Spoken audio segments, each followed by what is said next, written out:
Kita akan melihat separuh akhir yang kedua bagian cara 4 kali 100 meter ini. Jadi apakah hit yang kedua ini akan lebih baik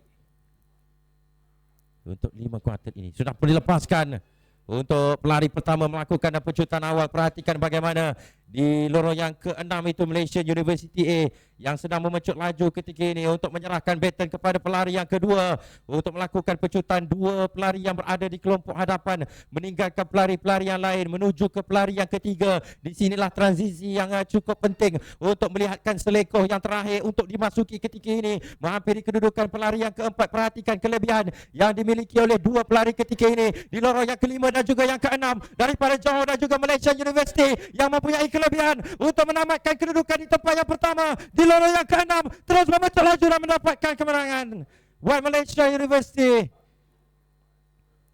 Satu saingan yang cukup sengit di antara Malaysia University dan juga Johor yang berlaku di 100 meter yang terakhir. 40.37 saat, itulah angka akhir.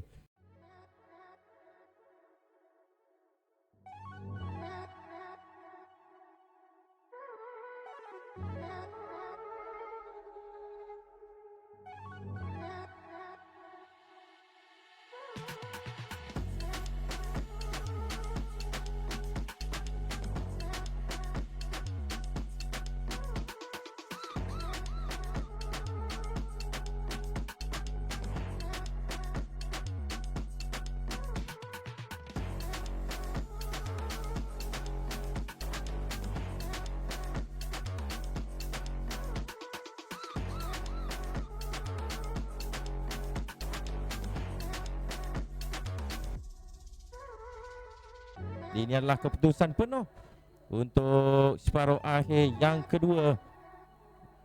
4 kali 100 meter lelaki Malaysian University A 40.36 saat untuk kedudukan yang pertama, diikuti kuartet Johor 40.84 saat dan kuartet dari Sabah kedudukan yang ketiga 41.43 saat.